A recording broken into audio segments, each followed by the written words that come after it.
Face à face spécial, merci à vous d'être avec nous. Bonsoir d'abord à notre invité, Monsieur David Mutombo Chilumba, bonjour. Bon après-midi, Monsieur Christian. On va dire bonsoir parce nous sommes supposés réaliser cette interview. Maintenant, les gens savent que c'est pas du direct. Après le journal de 19h. Alors, vous êtes le directeur général de la Régie des eaux. C'est pas la première fois qu'on vous reçoit. Alors, on va pas faire semblant. On a déjà fait 3 émissions. On a déjà dit beaucoup de choses. Moi, je vais commencer par le constat ou une lettre de remerciement, ne me demandez pas comment je suis tombé dessus, qui vous a été envoyée à l'occasion de la journée de l'eau par un des représentants de la Banque mondiale. On a salué votre expérience dans la planification stratégique, dans le renforcement de la prestation des services, dans l'élargissement de l'accès à l'eau et dans la pérennité financière et opérationnelle. Comment cela se fait-il que l'international vous félicite et qu'on n'a pas vraiment l'impression que votre expérience vous pouvez la pratiquer sur le terrain? D'abord, je voudrais dire que la lettre, je crois, elle est venue de M. Soros, qui est le numéro 1 mondial du secteur de l'eau de la Banque mondiale. Je crois que les efforts que nous fournissons, le travail que nous faisons, il porte des fruits et il est reconnu parce que nous faisons un travail extraordinaire, un travail avec une expertise de premier rang mondial qui n'a rien à envier de qui que ce soit, qu'il vienne de n'importe où au monde et qu'il soit formé dans n'importe quelle école. Donc nous avons une expertise prouvée à travers le monde que nous mettons à la disposition de notre pays pour changer la situation de l'eau potable en RDC, pour créer de la valeur pour l'État congolais, créer de la valeur pour la population congolaise. Donc les efforts que nous fournissons sont visibles et palpables, non seulement dans la desserte, mais dans la gestion au quotidien de la Régie des eaux. La Régie des eaux, c'est aujourd'hui une transformation, une compagnie en pleine transformation, une transformation totale sur tous les plans. Je crois que ce n'est qu'une question de temps. Vous n'allez pas reconnaître cette compagnie très très bientôt. Nous saluons les efforts, parce qu'il faut aussi apprendre à saluer les efforts. Oui. Mais à votre arrivée, il y a 2 ans, vous nous disiez vouloir faire de la Régie des eaux la meilleure compagnie de distribution d'eau en Afrique. Et lors de la 2e émission, je les ai regardées toutes, vous nous demandiez 5 ans. Il nous reste que 3 ans. On est loin du compte. Ah non, pas du tout. Quand nous disons la meilleure compagnie, c'est la meilleure compagnie sur le plan performance, les performances opérationnelles, mais c'est aussi une meilleure compagnie sur le plan innovation, sur le plan résultat opérationnel, sur tout un nombre d'indicateurs de performance. Et je peux vous dire, à la Régie des eaux, il y a des choses que nous faisons aujourd'hui qui sont parmi les meilleures déjà dans le continent.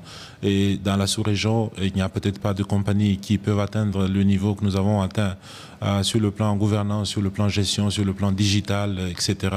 Donc il y a beaucoup de progrès à la Régie des eaux. Mais ce qui est important pour le consommateur, c'est le service que nous donnons au jour le jour. L'eau qui arrive au robinet et la qualité de ce service. Et sur ce, il y a beaucoup à faire. Et je n'ai jamais caché mes mots, je ne me suis jamais voilé le visage. Il y a beaucoup à faire pour qu'on arrive à donner de l'eau à chaque citoyen congolais. Mais je voudrais recadrer d'abord tout le monde. La Régie des eaux ne donne pas de l'eau dans tous les coins du pays. L'État fixe notre périmètre opérationnel au milieu urbain et au milieu périurbain. Donc la Régie des eaux ne sera pas dans chaque village de la RDC. Et pour les milieux là où nous travaillons, il y a des améliorations très sensibles. Il y a beaucoup de projets en cours. On parlera de tous ces projets pour démontrer les progrès réalisés à ce jour. Donc beaucoup de progrès. Moi, je vous invite d'ailleurs officiellement, Monsieur Christian, venez visiter la Régie des eaux. Venez vous promener avec nous dans certains coins de la ville. Venez voir les chantiers que nous avons, non seulement à Kinshasa, mais à travers le pays.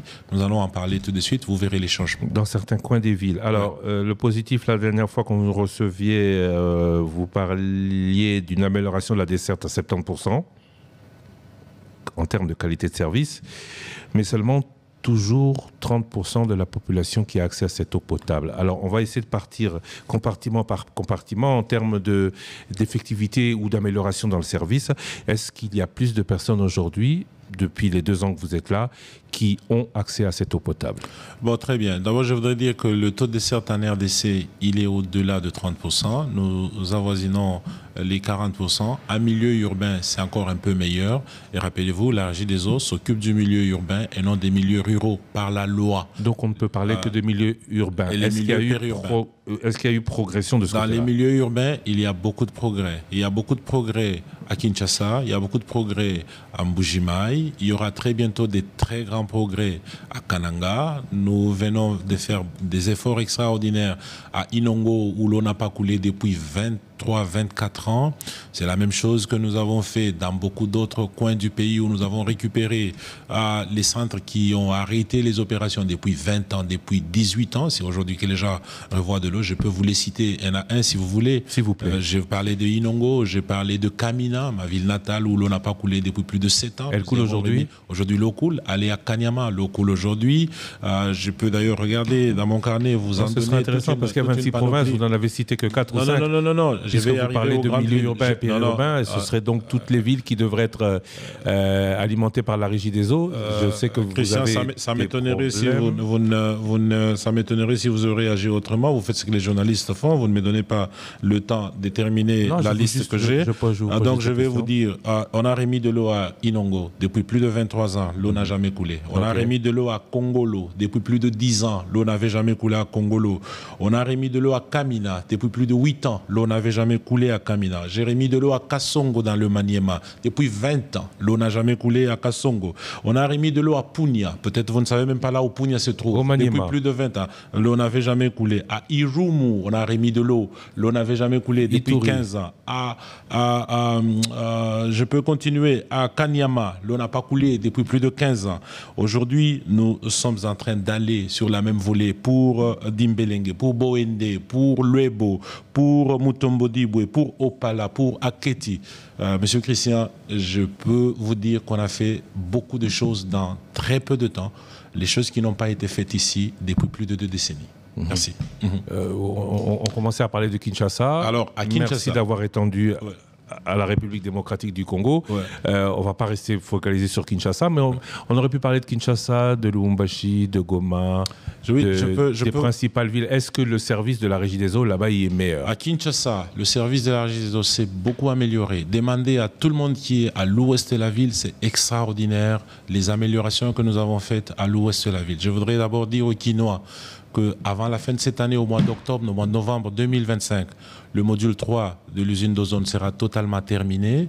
Il sera en opération. Ça veut dire que nous allons encore donner de l'eau à légèrement plus de 2 millions de personnes dans la ville de Kinshasa. Ça va libérer une partie de l'est de la ville. Ceux de l'est de la ville seront totalement desservis par l'usine de Njili. Donc le service va beaucoup s'améliorer. Ça, ce n'est que Kinshasa. Et donc aujourd'hui, si vous roulez sur la ville, vous verrez, nous avons cassé beaucoup de routes pour y poser de la tuyauterie. Si vous allez sur le pont Makelele, vous allez voir les pieux que nous y avons posés pour y poser de la tuyauterie.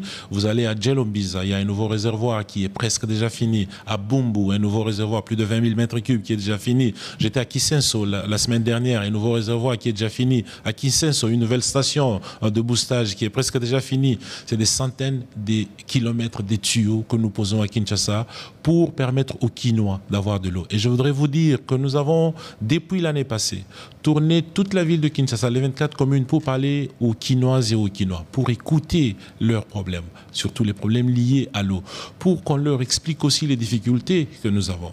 Et nous avons promis aux Kinois de donner des nouveaux raccordements à un prix promotionnel de $50 par raccordement au lieu du prix traditionnel de $250 par raccordement.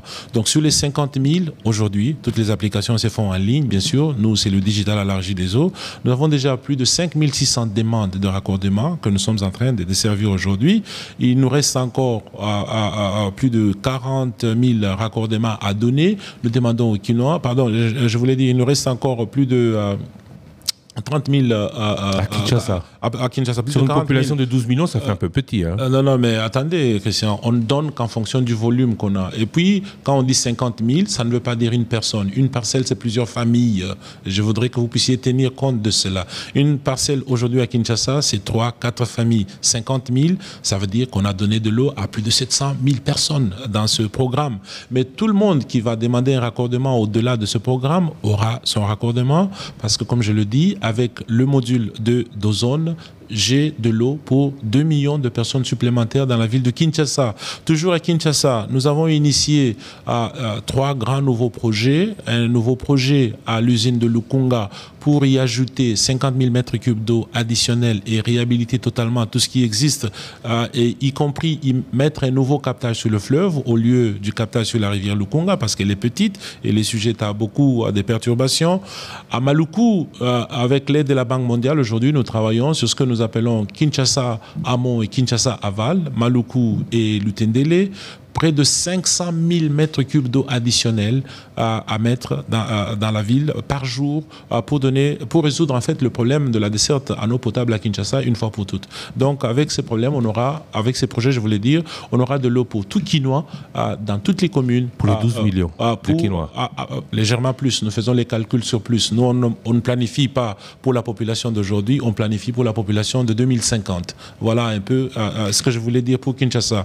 Pour Goma et pour Bukavu, d'abord, je voudrais envoyer tout ce que je peux avoir comme parcelle d'amour et de sympathie à nos compatriotes qui sont à l'est de la République démocratique du Congo, mes abonnés, nos abonnés de la Régie des eaux, vous qui êtes partout, nous sommes de cœur, de pensée avec vous, et tout ce qu'on peut faire pour vous soutenir, on le fera. Le Congo est un seul pays, indivisible, et nous serons toujours ensemble avec vous. Malheureusement, la situation sécuritaire a fait qu'aujourd'hui, on ne sait pas opérer et continuer tous les projets qu'on avait pour Goma. On avait déjà sécurisé près de 50 millions de dollars pour la ville de Goma, pour y refaire à tout le réseau et aussi mettre une nouvelle usine qui prendrait l'eau du lac. Malheureusement, ce projet ne s'est pas continué. Ceux qui sont venus ont carrément pris tout ce qu'il y avait de la Régie des eaux pour en faire d'autres choses. On n'a plus de charroi automobile à Goma. Les gens ont pris pour en faire autre chose. Ils ont dépossédé la Régie des eaux. La Régie des eaux, dans ces villes-là, Goma, Bukavu, ne peut plus travailler normalement. Aujourd'hui, à Goma, on a un charroi automobile pour faire le travail. Parce que la réalité de la guerre a fait que ceux qui sont là, ils ont tout appris. Et là où ils ont amené, vous pouvez deviner. Alors, pour revenir sur Goma, les projets qu'on avait, on les a mis en berne en attendant que la situation puisse s'améliorer. Heureusement qu'on avait fait un stock assez suffisant en produits chimiques pour permettre à nos compatriotes de continuer à désinfecter le produit qu'on met sur le marché. Ça, ils n'ont pas amené. Non, ça, on n'a pas amené. Je voulais dire aussi à Bukavu, on a amassé de produits pour la chloration de l'eau. On a d'autres produits qu'on veut amener là-bas, mais c'est difficile dans le contexte de la guerre, surtout les coagulants et d'autres éléments qui nous aident dans le traitement de l'eau. Je vois les internationaux, les organismes internationaux qui essayent d'aider. Évidemment, tous ces efforts doivent être coordonnés à travers une seule stratégie du gouvernement. Nous, on ne fera pas le contraire. Donc, tous les projets qu'on avait également à Bukavu sont mis en berne. On venait de terminer une nouvelle station de pompage à Bukavu pour près de 800 000 $ financés en fonds propres par la Régie des eaux. Tout cela s'arrête aujourd'hui en attendant, bien sûr, que les conditions sécuritaires nous permettent de continuer à travailler dans cette partie du pays. À Mbujimaï, aujourd'hui, les bidons jaunes ont disparu. Personne ne parle des bidons jaunes à Mbujimaï. Vous n'avez pas de problème d'électricité là-bas parce que on a de problème d'électricité. Absolument, absolument. Mais je voulais quand même vous dire que les bidons jaunes ont disparu et là, personne ne vient sur votre chaîne de radio pour dire en Mbujimaï aujourd'hui il n'y a plus de bidons jaunes, la situation est améliorée. Personne n'a pas. Et vous-même, vous n'en parlez même pas. Vous suivez Top Congo Mbujimaï, merci à vous. Mais vous faites comment Pour les problèmes d'électricité, c'est un problème réel. Nous avons des groupes électrogènes en Mbujimaï. Que vous alimentez comment? Que nous alimentons en carburant, en diesel, bien sûr. C'est ça qui fait que le coût de l'eau est légèrement élevé. De temps en temps, nous avons de l'énergie de NRK. Aujourd'hui, nous sollicitons de l'énergie de SACIM. Ce n'est pas toujours suffisant. Alors, nous avons un projet en cours pour une centrale photovoltaïque que nous avons d'ailleurs étendu de 5 MW à 10 MW. C'est une centrale Régie des eaux. Les travaux en conception sont finis, de l'APS à l'APD. Aujourd'hui, nous cherchons à mettre ce projet sur le marché sous forme d'un appel d'offres pour arriver à le réaliser et ça résoudra nos problèmes d'énergie en Mbujimaï. Je sais que ceux qui sont à Kananga, nous étions là-bas au mois de décembre dernier avec Son Excellence, Monsieur le Président de la République. Évidemment, toute la population n'est réclamée que l'eau et de l'énergie l'énergie. Nous, heureusement, à la Régie des eaux, on avait déjà planifié un projet pour la ville de Kananga pour y construire une nouvelle usine d'eau de 85 à 100 000 mètres cubes d'eau par jour, réhabiliter l'usine qui est existante, réhabiliter le captage sur la rivière Chibachi et construire un nouveau captage sur la rivière Lulua. Je suis content de vous dire, Monsieur Christian, que nous sommes à la fin de toute la phase de planification, étude pour ce projet. Aujourd'hui, nous sommes dans l'étape d'appel d'offres pour sélectionner le prestataire qui va commencer les travaux, si tout va bien, fin juin ou début juillet. Les travaux devront commencer à Kananga.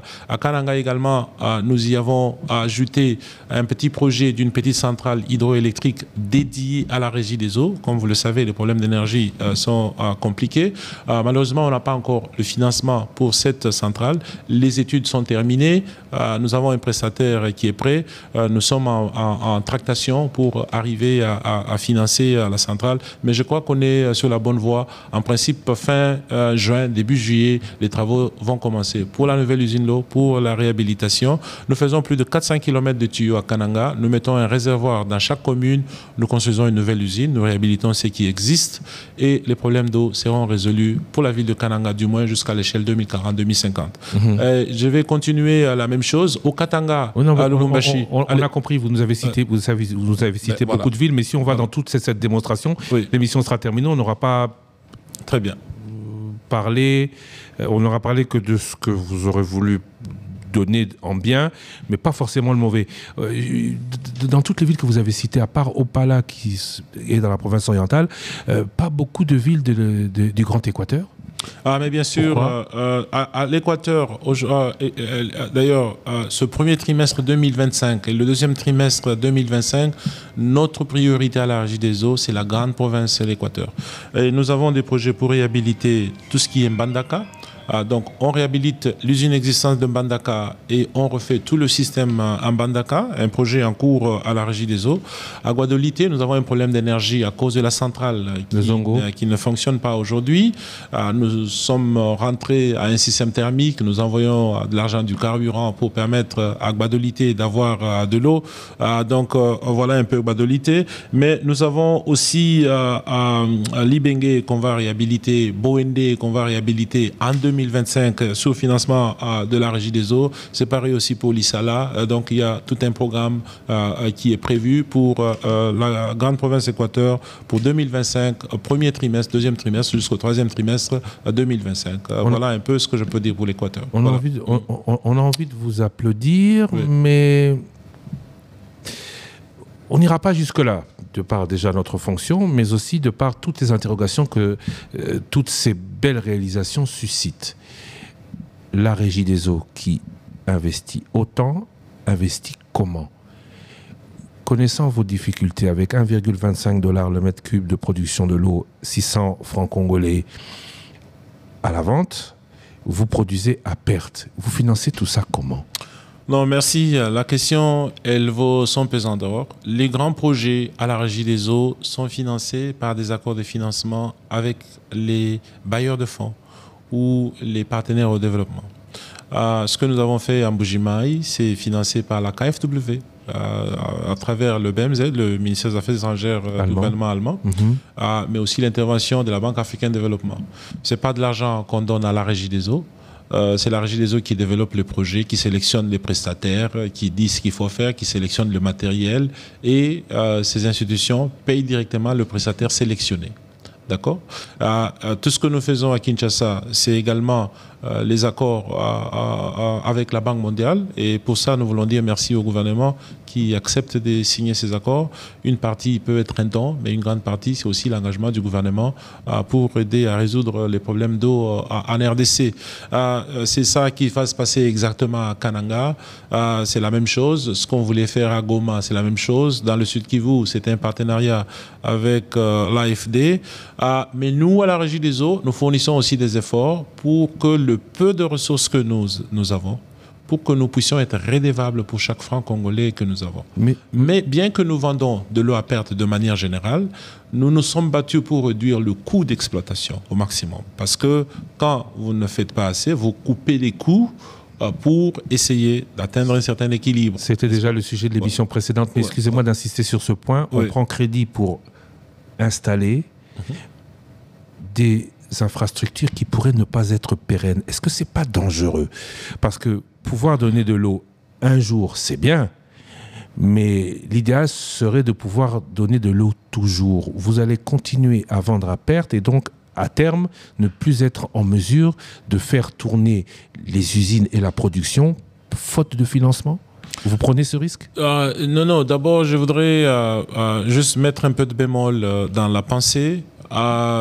Nous, on n'a pas contracté des dettes à ce jour. Tous les projets que je vous ai cités, quand c'est fait par la Régie des eaux, c'est financé sur fonds propres. Depuis notre arrivée à la Régie des eaux, nous n'avons aucune dette dans aucune banque congolaise. Nous avons terminé toutes les dettes qu'on avait dans les banques congolaises. La Régie des eaux n'a aucune dette d'une banque locale depuis plus de 16 mois. Nous nous sommes battus pour terminer ces dettes parce qu'on connaît le poids de la dette et considérant la faiblesse de notre trésorerie, on ne pouvait pas se le permettre. Oui, mais à terme, alors félicitations pour le manque de dette, mais à terme, toutes les infrastructures qui sont mises en place devront tourner, devront être entretenues, il faut financer Il faut exactement financer les amortir le matériel et permettre un nouvel investissement en tournant à perte. Absolument. Le problème d'amortissement, c'est un problème général que vous trouvez sur les bilans de toutes les entreprises de l'État. En fait, l'argent qui est mentionné en virtuel sur ces bilans, sur les flux de revenus annuels, cet argent n'existe nulle part. Si vous regardez, nous prévoyons des montants d'amortissement dans nos états financiers, mais cet argent n'existe pas. Et ça s'est accumulé des années et des années et des années. C'est pourquoi nous avons des difficultés pour renouveler l'outil de production. Et le nouvel outil construit sous financement, soit sous forme d'aide ou sous forme d'engagement financier que le gouvernement a pris, aujourd'hui nous demandons au gouvernement de nous aider avec le tarif. Le tarif pour nous permettre d'être capable d'amortir correctement et de renouveler l'outil, de maintenir l'outil, mais surtout le tarif pour nous permettre aussi de faire des investissements sur fonds propres. Ce n'est pas extraordinaire d'investir 30 millions, 40 millions de dollars dans une année et d'en faire autant dans 3-4 ans pour faire un projet colossal comme celui qu'on a fait à l'Ozone. Tout ce que nous demandons au gouvernement, nous avons une industrie régulée, le tarif doit être régulé. Venez voir comment nous gérons, comment nous minimisons les coûts d'exploitation et donnez-nous le tarif approprié. Aujourd'hui, nous vendons de l'eau à perte, à près de... Toujours 600 francs congolais le mètre cube. Nous vendons à 0,87 centimes de dollars par mètre cube. Les plus vulnérables achètent de l'eau à 0,25 centimes par mètre cube parce que notre tarif, il est en palier et c'est ça le prix. Et on ne peut pas investir avec un tarif comme ça. Et en plus, nous avons une mauvaise culture au Congo où ceux qui ont les moyens ne veulent pas payer pour l'eau parce que tout le monde a des postes de responsabilité quelque part, tout le monde est en droit. 40% du chiffre d'affaires de la Régie des eaux, les gens consomment, ils ne payent pas. Comme vous le savez, le gouvernement ne paye pas nos factures. Le gouvernement consomme mais ne paye pas. Le gouvernement met ses propres entreprises en difficulté. Nous l'avons décrié dès le premier jour, on continuera à le dire. Nous fournissons des efforts pour gérer le peu que nous avons d'une manière la plus transparente possible. Nous vivons à la Régie des eaux dans la transparence absolue pour chaque franc congolais que nous recevons. Et nous vivons dans une modestie que vous ne trouverez peut-être pas facilement ailleurs. Tout cela, on le fait parce que chaque franc congolais que nous avons, nous voulons investir dans l'infrastructure pour améliorer la desserte en eau potable en RDC. Mais de ce changement de tarif, il avait été question. Le ministre Teddy Luamba, que nous recevions l'année dernière, avait même annoncé qu'il allait annoncer un changement de tarif. Apparemment, il l'a fait, mais tout semble bloqué. Où, par qui, pourquoi ? Bon, je voudrais d'abord dire que la loi sur l'eau, la loi de 2015, fixe les modalités de fixation des tarifs. Et cette loi demande que le gouvernement, à travers le ministère des Ressources hydrauliques et de l'électricité, après que nous ayons fait la demande, convoque une commission pour évaluer les coûts et fixer les tarifs. Tout a été fait. Cela a été fait. Tout a été fait. On est à la dernière, on est juste à la promulgation. Et je peux vous dire que la commission a fait un travail extraordinaire avec le ministère de l'économie, le ministère des Ressources hydrauliques et de l'électricité. Mais la signature du nouveau tarif, c'est un problème entre deux ministères. Le ministère des Ressources hydrauliques et de l'électricité et le ministère de l'économie. Ça a été signé au ministère des Ressources hydrauliques et de l'électricité. Ça traîne un peu au ministère de l'économie. Nous sommes dans une démarche pour engager engager une conversation citoyenne avec le ministre de l'économie et nous espérons que nous allons y arriver. Le ministre de l'économie qui subsidie le carburant ne veut pas subsidier le domaine de l'eau? Ça, c'est un autre débat. S'il y a des subsides qui sont donnés pour ceux qui vendent du carburant, du moins nous, dans le secteur de l'eau, on n'a pas, mais ça, c'est une autre conversation. Je crois que je vous laisse la latitude d'aller parler à son Excellence, Monsieur le ministre de l'économie. Il a certainement des raisons de macroéconomie que peut-être nous, on n'a pas analysées. Ce n'est pas une autre conversation. Vous n'êtes pas Tom Cruise. Tom Cruise, l'acteur américain, excusez-moi de le citer, qui est la star de l'émission Mission Impossible. Vous, on demande de faire du travail, mais pour faire ce travail, il vous faut des moyens. Comment est-ce que vous pouvez travailler? Comment est-ce que vous pouvez, vous, qui avez été... Je commençais l'émission avec ça, hein, féliciter pour votre expérience avérée. Comment est-ce que vous pouvez laisser le pays faire des investissements qui ne sera même pas en mesure d'entretenir demain? Non, c'est d'abord le problème d'entretien, c'est un autre problème. Nous entretenons nos équipements à la Régie des eaux. Aujourd'hui, nous passons même à des entretiens en GMAO, c'est-à-dire des entretiens assistés par ordinateur.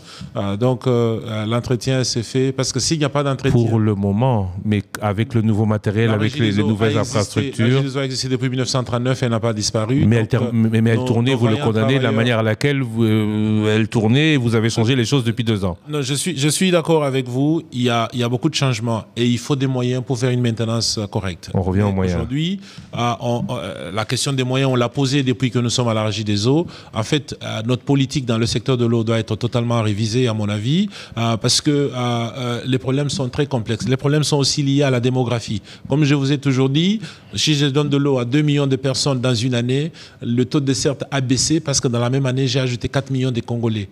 Je ne sais pas si vous comprenez cette équation, elle n'est pas aussi compliquée. Donc, si nous faisons des investissements pour donner de l'eau à 2 millions de personnes dans une année, en fait, on a rendu un très mauvais service au pays parce que la même année, on a ajouté 4 millions de personnes. Le taux de desserte n'a fait que baisser. Et c'est ça, en fait, la réalité au Congo. Le niveau des investissements, il est totalement insuffisant. Je l'ai dit, je le redis. Il nous faut investir dans le secteur de l'eau près de 2 milliards de dollars chaque année pour au moins 10 ans pour amener la desserte au niveau de 75 à 80%. Ce ne sont pas mes chiffres. Les autres ont fait les mêmes calculs que moi. Nous sommes arrivés presque au même chiffre. Et pour aussi longtemps que nous attendons toujours l'aide au développement, nous attendons toujours, la Banque mondiale a dit, la Banque africaine a dit, etc., on n'en sortira jamais parce que la main qui donne, elle est aussi limitée. Et il y a d'autres priorités. Nous, en tant que pays, en tant que peuple, on doit se prendre en charge. Et notre meilleure façon de nous prendre en charge, c'est le tarif. Chacun doit payer pour sa consommation. Il faut qu'on évite la culture des ayants droit et la culture de Sopeka, comme on dit à Kinshasa. Si tu bois de l'eau, il faut payer. Qui que tu sois, c'est normal, c'est ça l'éducation civique que nous voulons donner à nos enfants. Et en plus, prenons-nous en charge, on paye un tout petit peu pour qu'on ait des moyens pour investir. Nous vous donnons la garantie d'une gestion la plus transparente possible, d'une gestion la plus cartésienne possible, d'une redevabilité pour chaque franc congolais que nous dépensons. Et de cette manière, les ressources que nous avons, nous pouvons les mettre au service de la nation pour investir dans les projets qui vont améliorer le quotidien du Congolais à travers les services d'utilité publique. Investissement et infrastructure, on en parlait tout à l'heure, réalisé, mais je voudrais encore qu'on parle d'autres entraves. Parlons de votre terrain spolié, parce qu'on a beaucoup parlé, notamment sur Top Congo la semaine dernière avec la ministre des Affaires foncières, de ces terrains de la Régie des eaux qui sont spoliés. On a récemment parlé de Njili, mais je sais que c'est un peu partout en République démocratique du Congo. Est-ce que cela pose aussi problème dans le développement des activités que vous avez programmées? Oui, la spoliation des terrains pose des sérieuses difficultés dans les opérations et dans les projets également, parce que ces terrains ont été achetés pour y construire de l'infrastructure qui va servir au bien commun, au bien public. Pour le cas de Njili, pour ne citer que celui-là, c'est un terrain acquis depuis belle lurette par l'ancien DG d'heureuse mémoire, le feu Gilbert Tchongo Chibinkouboula. Wantumba. Wantumba, bien sûr. Et ce terrain a été spolié depuis les années années 87 par ceux qui étaient venus avec la Révolution. Il y en a qui ont fait faire des faux certificats, etc. Et nous sommes arrivés, nous avons des projets d'intérêt public et on a dit il faut qu'on mette fin à cette histoire. Mais la Régie des eaux s'est battue depuis très longtemps pour récupérer ce terrain et n'avait pas réussi, mais nous sommes quand même contents aujourd'hui de dire que nous avons pu clôturer tout ce qui appartient à la Régie des eaux, tout ce qui est dans notre certificat d'enregistrement, et donc c'est un dossier classé. Et pour nous, nous allons continuer ces efforts partout où il y a les terrains de la Régie des eaux. Nous avons les mêmes problèmes à Lukunga, nous avons les mêmes problèmes à Maluku avec la sablière de la Régie des eaux, nous avons les mêmes problèmes à l'intérieur du pays, dans les provinces. On ne va pas s'élasser. On doit rétablir l'État et donc la Régie des eaux dans ses droits, que ceux qui spolient les terrains de l'État arrêtent, parce que finalement, il faut qu'on lègue quand même quelque chose à nos enfants. Et on laisse quand même quelque chose à des générations futures. C'est notre responsabilité en tant que dirigeant de la Régie des eaux et c'est tout ce que nous faisons dans le contexte de la loi congolaise. La fois dernière, quand on se quittait, on parlait de positivité et d'espoir en des jours meilleurs à la réalité d'un marché où l'État ne paye pas ses factures et maintient un prix de l'eau très bas. On y est toujours. Mais est-ce que vous, positivité, vous êtes toujours, espoir, vous avez encore? On a fait beaucoup de choses à la Régie des eaux dans les 2 dernières années qui n'ont jamais été faites ici dans 30 ans. Je répète, ce que nous avons fait à la Régie des eaux les 2 dernières années, ça n'a jamais été fait ici il y a plus de 30 ans. Que ce soit dans le digital, que ce soit dans les paiements, que ce soit dans l'infrastructure, que ce soit dans l'amélioration de la desserte, que ce soit dans la récupération des centres qui étaient en arrêt depuis la guerre de libération en 1997. Dans la construction des nouveaux réservoirs, dans le rétablissement de la confiance de nos partenaires, dans notre manière de gérer d'une manière beaucoup plus cartésienne cette compagnie. Donc on a fait des améliorations. L'agent de la Régie des eaux est valorisé de plus en plus. L'agent de la Régie des eaux croit davantage aujourd'hui que cette compagnie est en train de changer. Donc nous sommes au milieu d'une transformation très profonde. Cette transformation va prendre au moins 5 ans, comme je vous l'ai dit à la première émission. Nous sommes aujourd'hui au milieu de la 3e année. On va évaluer ensemble avec vous. Dans 5 ans, vous verrez les fruits de la transformation. Mais nous sommes sur une bonne voie et je crois que les discussions que nous avons avec le gouvernement, on arrivera à trouver une solution. C'est pas facile d'opérer les changements, Christian, y compris avec ceux qui ont la responsabilité de décider sur les tarifs ou de décider de la gouvernance dans le secteur. Mais il faut être méthodique, il faut être systématique et y aller étape par étape. Et je crois que nous sommes engagés dans un dialogue positif, dans un dialogue constructif avec toutes les parties prenantes, y compris le gouvernement. On arrivera à des solutions. Toujours positif, toujours espoir, alors que les paiements des factures, on vous annonçait ou on vous promettait $1 million par mois n'est pas effectué. On parlait l'année dernière de 360 millions de dollars de dettes, avec 6 millions de dollars supplémentaires chaque mois. On est à près de 500 millions aujourd'hui. Tout à fait. Et l'espoir, il vient d'où? L'espoir vient d'abord du caractère. Le caractère, il est toujours positif. Le caractère, il est toujours performant, toujours poussant. Et il faut y croire. Rappelez-vous, je vous ai dit ça aussi à la première émission. Il faut y croire parce que à vaincre sans péril. On triomphe sans gloire. Oui, mais Mission Impossible, on revient à cette émission, on revient à ce film. Ouais. Face à une telle ampleur, 500 millions de dettes, ça va, ce sera 600 millions l'année prochaine, un secteur qui est libéralisé, mais avec des prix qui ne... Il y a quand même une note positive. Donc, parce qu'on a beaucoup parlé avec le gouvernement, on a engagé le gouvernement dans une discussion constructive. Le gouvernement a finalement rétabli la commission pour évaluer les mécanismes des paiements croisés des titres. Ça veut dire que l'État consomme l'eau de la Régie des eaux. La Régie des eaux doit des taxes à l'État et on peut faire un croisement de ces paiements. Et puis de deux, nous voyons une volonté manifeste, Son Excellence Madame la Première ministre, pour payer les factures de la Régie des eaux. Nous espérons que ça va se concrétiser. À ce jour, nous avons reçu pour l'année 2025 un paiement de 4 milliards de francs congolais 2 fois. Ça veut dire à peu près pour l'ensemble 2 500 000 dollars sur une facture de plus de 12 millions. Donc l'écart est très grand. 12 millions, attention. C'est pour 2 mois. 12, et ce paiement, c'est 100 millions de dollars par an, vous parlez de 2 millions. Non, pour 2 mois, notre facture est plus de 12 millions. Oui. D'accord, ouais. Mais sur toute l'année, sur 100 millions, vous n'avez reçu que 2. Exactement. Pour les 8 derniers mois, on n'a reçu que un paiement qui ne répond même pas aux exigences du contrat de performance que nous avons avec le gouvernement, mais nous apprécions la volonté. Et ça démontre quand même qu'il y a une certaine détermination à changer les choses, à aller dans le bon sens. Et nous espérons que nous allons continuer dans ce sens. Nous continuons à approcher le bureau de son Excellence Madame la Première ministre, qui est vraiment déterminée à nous aider. Nous continuons à approcher le bureau de son Excellence Monsieur le ministre des Finances. Nous continuons à approcher le bureau du ministre de l'Économie. La question de l'eau, c'est une question d'intérêt national. Cette année, nous allons encore rentrer à Kinshasa et dans d'autres provinces pour faire les town hall avec nos abonnés, pour les écouter davantage. Nous devons remettre cette question au centre de la conversation. Sans l'eau, il n'y a pas de développement, Christian. Sans l'eau, il n'y a pas de développement. Quel que soit ce qu'on peut dire, il faut que l'eau soit au robinet chaque jour.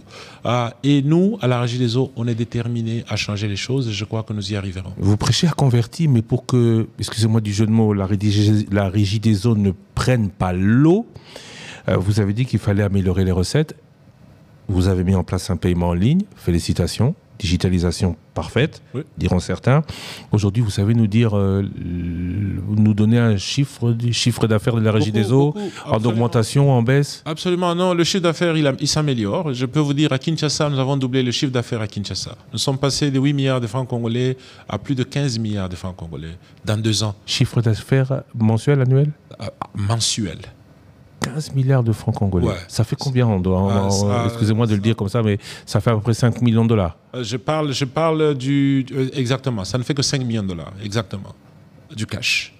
D'accord? Oui. Ouais, pour Kinshasa. Pour Kinshasa. Mais nous sommes allés de 8 milliards à 15.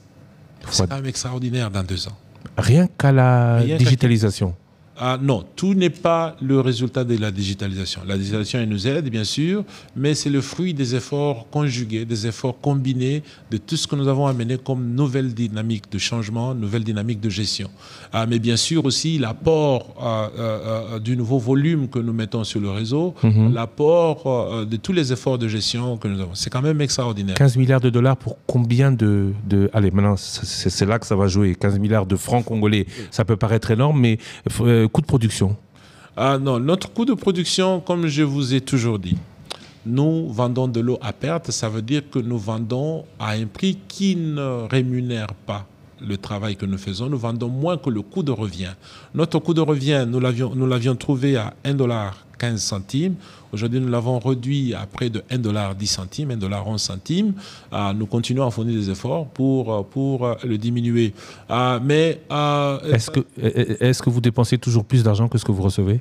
Non, la gestion elle est beaucoup plus rigoureuse. Les dépenses sont vraiment contrôlées. On ne dépense qu'à l'essentiel. La priorité, c'est l'exploitation. La priorité, c'est le renouvellement des pompes. Je vais vous dire, par exemple, la Régie des eaux a commandé plus de 65-64 pompes d'un coup. C'est la première fois dans l'histoire de la Régie des eaux qu'on peut faire une commande pareille. Ça n'a jamais été fait ici. Mais nous le faisons sur fonds propres. C'est à cause de ces petits efforts que nous fournissons en épargnant chaque franc congolais que nous pouvons avoir. Mais pourquoi les pompes? Parce que sans les pompes, il n'y a pas de l'eau. Et ces pompes, nous allons les distribuer sur l'ensemble du territoire national. C'est la première fois dans l'histoire de la Régie des eaux qu'on peut le faire sur fonds propres. C'est la toute première fois. Avant, c'était systématiquement les aides de l'État ou l'international. Bailleurs de fonds ou l'aide internationale. Mais ceci n'est possible que grâce à la rigueur que nous avons dans la gestion. Amélioration des recettes, vous en parlez, lutte contre la fraude. Je voudrais terminer avec ce que vous nous annonciez la fois dernière, particulièrement à Gombe. Vous avez acheté des radars ou des capteurs où ces excellences honorables volaient l'eau. Où en est-on? Radar antifraude, qu'ont-ils détecté? D'abord, je voudrais corriger les mots que vous avez utilisés avant de parler de radar antifraude. Ce sont mes mots. Ce sont vos mots. Ce sont mes mots. Mais la Gombe, c'est quand même c'est un quartier des excellences, des honorables et des personnes qui peuvent, eux, ne plus payer ces 600 francs congolais ou payer plus que ce $1,25 de coût de production. Très bien. Christian, je voudrais vous dire que la fraude, elle est systématique. à la Gombe, elle est systématique à Lingwala. Toujours aujourd'hui? Toujours, oui, mais nous découvrons davantage. Mais vous avez donné une date limite au 15 juillet dernier pour voilà, la date limite. Qu'avez-vous obtenu à cette date limite? Non, je vais y arriver, c'est ça que je vous dis. Nous avons une brigade antifraude qui a augmenté ses recettes mensuelles. Nous sommes arrivés à presque jusqu'à 800-900 millions de francs congolais mensuellement de l'argent qu'on récupère dans la fraude. Parce que à la Gombe, à Lingwala, la fraude est systématique. 800 millions, ça fait en France, ça fait 2-3 millions de dollars. Non, 800 millions de francs congolais, il faut diviser. Par 3000, 200 à 300 000 dollars. Oui, voilà, oui. Oui. Que nous récupérons dans la fraude aujourd'hui. C'est presque 300 000 dollars que nous récupérons chaque mois dans la fraude. La fraude, elle est systématique à la Gombe, à Lingwala. À la Gombe, même les sujets étrangers qui sont venus pour faire le commerce sont des spécialistes de la fraude. Les sujets étrangers qui font le commerce à Lingwala, à Gombe, dans la commune de Kinshasa, des spécialistes dans la fraude. Tous les bâtiments que vous voyez monter comme des champignons sur la ville, il faut faire très attention. Il y en a d'autres, je ne vais pas citer les noms ici, construits même pour le compte de l'État, pour lequel il y a eu de la fraude. Une fraude dans la fourniture d'eau. Absolument, dans la fourniture d'eau. Vous lui faites une connexion, la nuit, il se réveille, la nuit à 2 h du matin, il fait sa propre connexion, il coule le béton. Beaucoup sur la ville. Mais vous continuez à fournir. Et nous continuons à les attraper. Vous fournissez de l'eau, votre compteur ne compte pas la totalité de ce qu'il consomme parce qu'il a mis un T avant le compteur. Il a fait une autre connexion avant le compteur. C'est un problème de la société. Il faut éduquer, il faut continuer à parler, il faut continuer à détecter également cette fraude. C'est pourquoi nous avons fait appel à cette technologie. Aujourd'hui, cette technologie, nous sommes en train de l'apprendre, de la découvrir nous-mêmes et de voir jusqu'où elle peut nous amener sur le plan performance. Mais ce qui va beaucoup nous aider, c'est aussi notre programme national des zones non facturées que nous lançons ici à Kinshasa cette année. Le programme des zones non facturées consiste à lire le volume qui se promène sur le réseau à différents intervalles sur la tuyauterie pour nous permettre de toujours faire le bilan et de savoir où est-ce qu'il y a la perte, où est-ce qu'il y a la fraude. Et pour ça, il y a un très grand projet en cours pour sectoriser toute la ville de Kinshasa, y mettre des débitmètres sur le réseau, y mettre des instruments de l'Internet des choses, IoT comme on dit en anglais, et de construire un centre national de contrôle à la Direction générale de la Régie des eaux où nous pouvons monitorer tous les réseaux sur l'ensemble de la République, monitorer toutes les usines que nous avons pour voir exactement qu'est-ce qui se passe, où est-ce qu'il y a la fraude et pour intervenir directement. Ça va de même avec le programme de recensement des abonnés que nous avons entamé ici à Kinshasa où nous nous sommes promenés sur chaque avenue de la ville de Kinshasa dans toutes les communes. Je dis bien chaque avenue. Aucune avenue n'a été laissée. Nous nous promenons sur chaque avenue pour identifier les parcelles, là où il y a la régie des eaux, là où il n'y a pas la régie des eaux, les raccordements frauduleux, là où il n'y a pas de raccordements frauduleux, ceux qui ont des raccordements qui ne sont pas dans nos livres commerciaux, etc. etc. Et en termes de statistiques, vous avez retenu quelles conclusions? Je vous donne par exemple la ville de la Gombe, où nous avons près de 19 000 abonnés recensés dans nos chiffres, dans nos système commercial, dans nos livres, je devais dire, mais aussi près de 1400, 1500 abonnés qui n'étaient pas dans nos livres. Donc vous avez déjà 10% du volume qui part chez des gens qui consomment, mais qui ne sont pas dans vos livres. Et que faites-vous à ces fraudeurs? La première chose, c'est remettre tout le monde en ordre. Nous voulons remettre tout le monde en ordre. Vous avez donné la date limite du 15 juillet 2024. Oui, nous remettons les gens en ordre. Nous travaillons avec eux pour que les gens reviennent en ordre, pour que les gens soient facturés correctement. Ceux qui ne sont pas dans le livre, à qui on peut donner des pénalités sur base des faits que nous trouvons sur le terrain, nous travaillons avec eux, nous établissons les pénalités et les gens payent. Il y a des cas où nous avons aussi trouvé des grands responsables de ce pays qui étaient dans la fraude et nous avons travaillé avec eux pour les mettre en ordre. Donc, notre premier instinct, je voulais dire, c'est travailler avec Nous sommes au service de la population. Quand je disais tout à l'heure, Excellence honorable, vous êtes offusqué, mais vous convenez avec moi que nombreux sont ceux-là, et pas forcément stigmatiser les étrangers, qui fraudent, y compris dans la distribution de l'eau. Les faits sont têtus, Christian. Quand quelqu'un a fraudé, il a fraudé. Qui qu'il soit, s'il a fraudé, quand c'est illégal, c'est un fraudeur. moi, je ne vais pas faire de distinction à ce niveau. Je voudrais donner à chacun le respect qu'on lui doit. L'abonné reste le maître chez nous à la Régie des eaux parce que nous travaillons pour nos abonnés. Quand ils sont en difficulté, nous sommes là aussi pour les aider, pour résoudre les problèmes qu'ils ont, parce que chacun peut toujours avoir des difficultés dans la vie. Mais tout ce que nous demandons, nous, c'est l'honnêteté et la transparence, l'honnêteté et l'intégrité, parce que déjà à la Régie des eaux, l'honnêteté et l'intégrité sont inconditionnelles.